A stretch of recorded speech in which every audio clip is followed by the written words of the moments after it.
Just didn't want to turn on. All right. So, so the ones that live in Southwest, they are the ones that get the thick tails.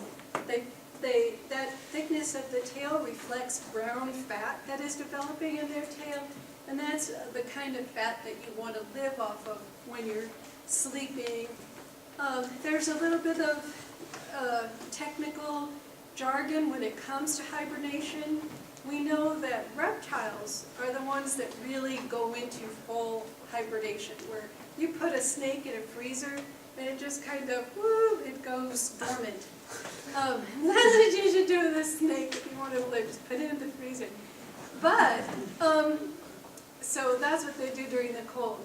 But these guys, because they're mammals, they don't shut off their metabolism. They may lower it, but they don't shut it off. They always have that warm, constant blood flowing through their bodies like other mammals.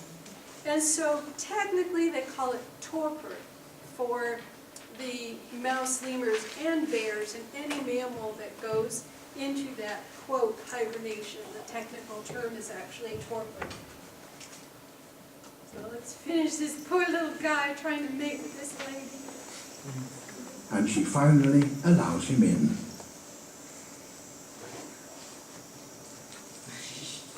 They're so cute. Okay, so let's see. And now, so those were three of, oh, here's one about hibernation. Let's see what this one says. There's Madame Berthes. Waking up from hibernation.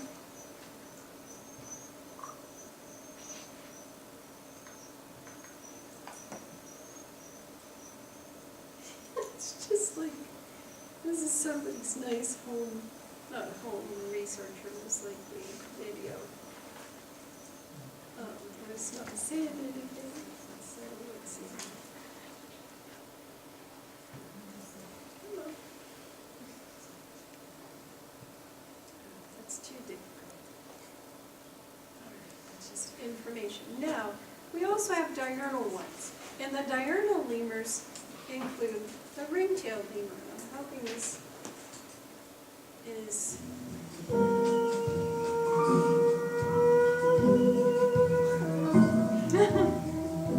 Smell is of particular importance to the primates that live in Madagascar.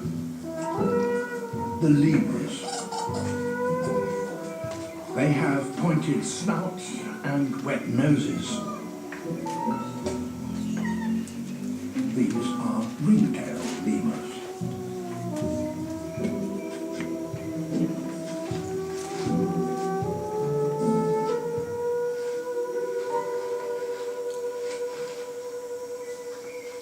The males have sharp pads on their wrists with which they scratch the trunks of young trees.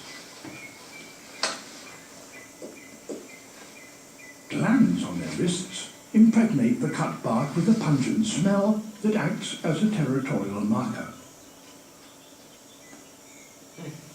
Females make smelly marks in their own way. They have glands on their butts, too. This one's scent carries another signal as well as the territorial one. It tells males that she's coming into heat.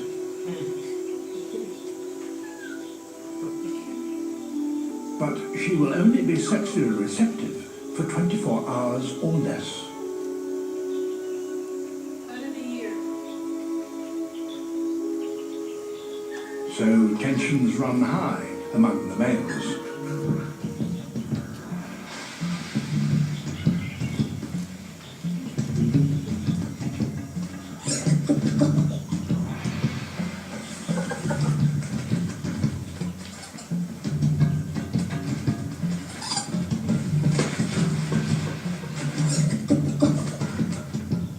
Amid the commotion, some males sneak off. They have anointed their tails with scent and waft it towards her in an attempt to persuade her to mate. She's ready, but fussy.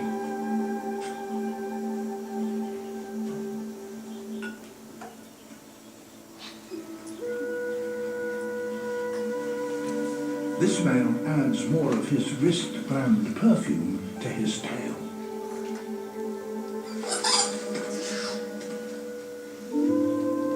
Notice females are in control of who they mate with. They're both mouse This seems to work, for they leave the party together.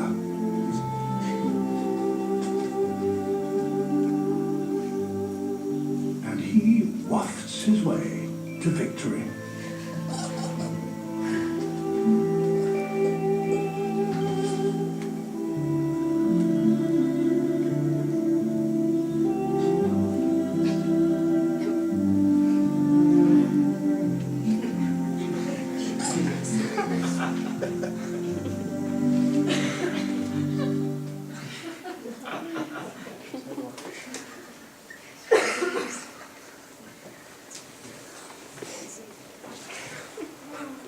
Is there an animal cute enough that it's worth traveling to the end of the earth to see? Well, Madagascar off the coast of Africa is about as remote a spot as you can find, and the only place in the world where lemurs live in the wild. They may look like stuffed animals, but there's much more than meets the eye. Here's my Nightline co-anchor, Dan Harris. I defy you to watch this video of these little varmints capering around and not immediately fall in love with them. This is the lemur. They come in more than 100 flavors, including this kind, aptly named the dancing lemur. There's also the ringtail lemur, the bamboo lemur, and the black and white lemur, which looks like a skunk crossed with a panda bear crossed with a miniature pincher. They only live in one place on Earth, the country of Madagascar, off the coast of Africa. This place and these animals are now the subject of a new IMAX movie called Island of Lemurs. Madagascar is an exceedingly difficult place to film, especially given the elaborate equipment necessary for an IMAX movie. Whoa.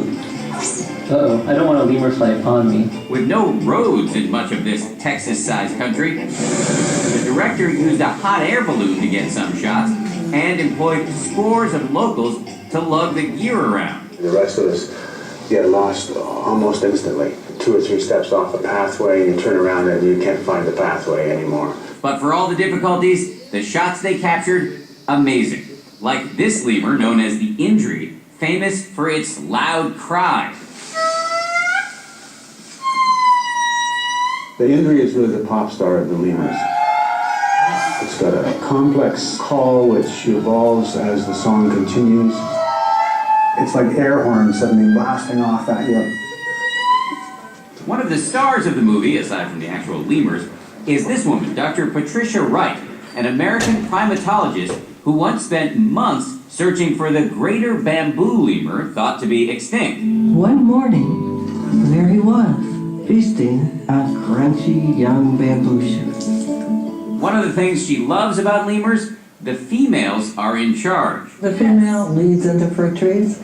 The female sits where she wants to sit, leads them where she wants to lead them, and she's the boss. And what's it like having an IMAX team follow you around? I thought the lemurs would be terrified, but no, they took it very well. You know, suddenly a big crane would go up and they would kind of look at it, and they didn't run away. Oh! I can personally attest to the lemur's agreeable nature. A few years ago, I went to Madagascar myself. They always look slightly horrified. Watch out, dude. Okay. He likes my camera. I even got to see those dancing lemurs up close. So this is why they call them dancing lemurs? Yes. But to see one of the most rare and adorable lemurs of all, an animal called the silky sifaka, we were told we needed to travel all the way up to the northern part of the country into a towering and dauntingly beautiful landscape that looks like a set from Jurassic Park. So what we're going to see now is supposed to be the most beautiful lemur in the world? They are white, like the snow.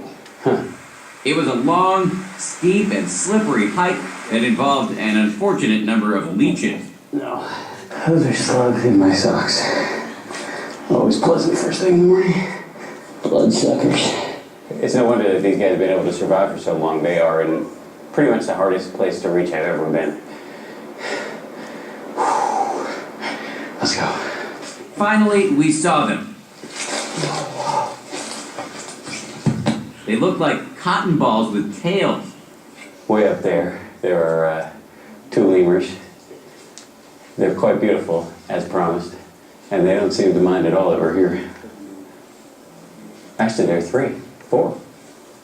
In fact, there were 7 in this family. They spend their days eating, grooming, scampering, and playing. We're pretty close to them. We get very close. Yeah, you are getting very close because they are not afraid of people. So there are not many predators around here, so they're not scared of us. Yeah, exactly. Not many predators here, but there is real danger to all of the lemurs of Madagascar. Illegal loggers, known as the timber mafia, have been pillaging the forests the lemurs need to survive. How much trouble is the lemur in right now? The lemur is really in big trouble right now.